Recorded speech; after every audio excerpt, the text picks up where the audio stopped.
Assalamualaikum warahmatullahi wabarakatuh.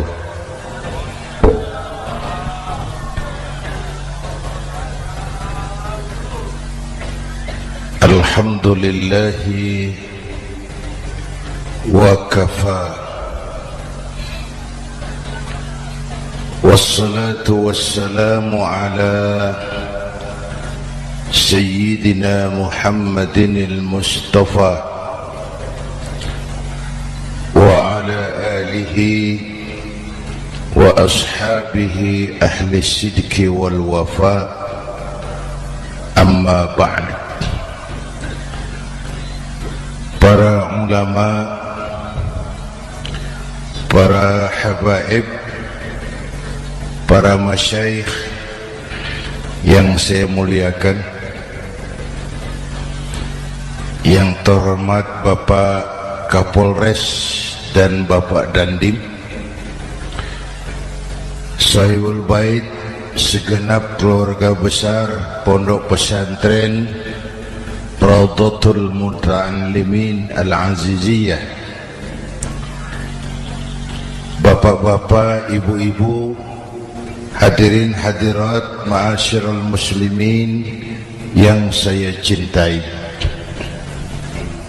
Saya bersyukur dapat menghadiri haflah Maulidin Nabiyil Karim, dan saya bangga dan terharu dengan keberadaan Pondok Pesantren Raudhatul Muta'allimin Al-Aziziyah ini. Sekarang ini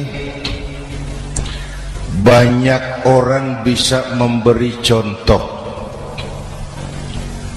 tapi sedikit orang bisa menjadi contoh. Memberi contoh itu mudah, tapi menjadi contoh itu yang sulit. Oleh karena itu, pada kesempatan ini kita ingin mengambil contoh bagaimana Rasul melaksanakan perjuangan. Apa modal utamanya? Saya sampaikan 3 sajalah, mudah-mudahan selesai 10 menit. Yang pertama, modal utama perjuangan baginda Rasul adalah akhlakul karimah. Memperbaiki akhlak dengan akhlak.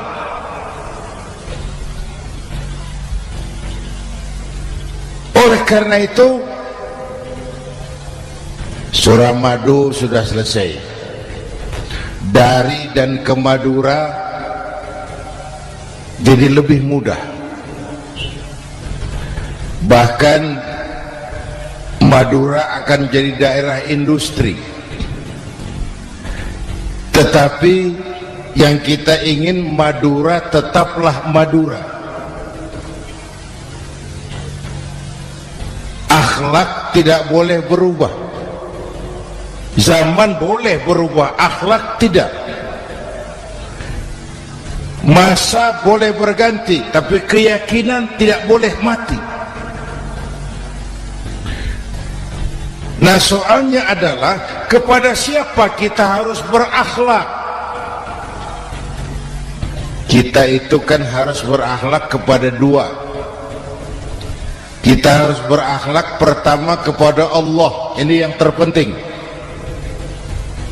13 tahun Rasul berjuang di Mekah hanya memperbaiki akhlak kepada Allah, menanamkan tauhid, meluruskan akidah, membangun keyakinan. 13 tahun di Mekah dengan perhitungan, kalau fondasi kuat, bangunan aman. Kalau fondasi melenceng, bangunan bengkok. Kalau fondasi rapuh, bangunan runtuh. Bangunan bagaimana fondasinya, orang hidup bagaimana imannya. Kekuasaan dan jabatan baru ada manfaatnya kalau dipegang tangan orang beriman. Kalau tidak, yang muncul Fir'aun. Harta baru terasa manfaatnya kalau dipegang tangan orang beriman. Itulah sebabnya bangsa kita ini bukan cuma perlu orang pintar, kita perlu orang benar. Bahkan di masyarakat lebih baik benar tidak terlalu pintar ketimbang pintar tapi tidak benar.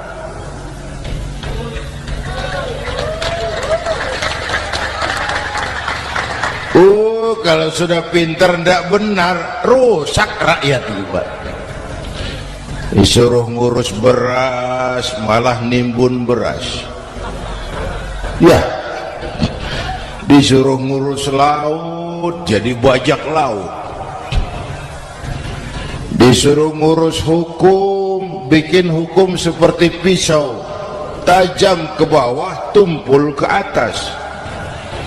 Kalau yang kecil salah, hukum cepat-cepat ditegakkan. Yang besar salah, diam pura-pura tidak mengerti.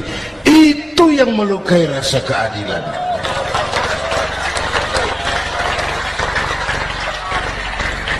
Mulai dari akhlak kepada Allah. Bagaimana cara berakhlak kepada Allah? Caranya dua. Pertama, jangan menyekutukannya dengan sesuatu pun. Yang kedua, jangan menyembah kecuali hanya kepadanya. Itu akhlak kepada Allah. Konsisten, disiplin. Saya bersaksi tiada Tuhan selain Allah, maka saya tidak akan menyembah kecuali hanya kepada Allah. Saya tidak akan takut kecuali hanya kepada Allah. Saya tidak akan minta tolong kecuali hanya kepada Allah. Saya tidak akan melarikan persoalan kecuali hanya kepada Allah. Saya bersaksi Nabi Muhammad utusan Allah, Nabi terakhir. Tidak ada Nabi sesudah Nabi Muhammad. Harga mati, titik. Disiplin. Ada yang mengaku jadi Nabi, wajib tidak percaya. Disiplin. Sekarang ini kan bangsa kita disiplinnya lemah. Korupsi agak sulit diberantas karena pejabat kita takut atasan tapi nggak takut Tuhan.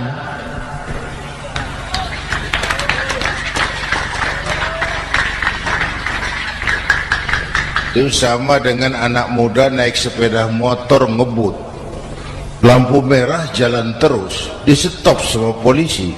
Prit! Iya pak. Minggir. Siap. SIM ada pak.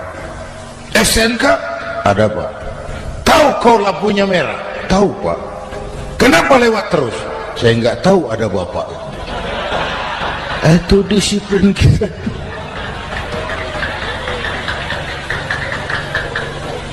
Tenang benar jawabnya, kayak orang nggak salah itu.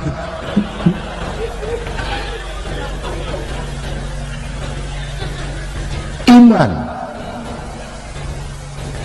Apalagi belakangan ini saya sering bilang gini pak, ini humor tapi agak tasawuf. Orang yang paling tenang hidupnya itu tukang parkir. Coba lihat tukang parkir, walaupun mobil banyak, mereknya bagus-bagus, tidak pernah sombong. Benar ini, tenang. Nanti mobil pergi satu demi satu, habis sama sekali, dia tidak sedih. Tenang saja. Mobil banyak tidak sombong, mobil habis tidak sedih. Apa rahasianya? Ternyata, nih tasawufnya di sini. Tukang parkir tidak merasa memiliki, tapi merasa dititipi. Wah itu. Siapa saja yang merasa memiliki, bersiaplah kehilangan, dan itu menyakitkan. Tapi kalau merasa dititipi, jabatan, harta, anak, istri, semua titipan, hiduplah seperti tukang parkir. Pertama, titipan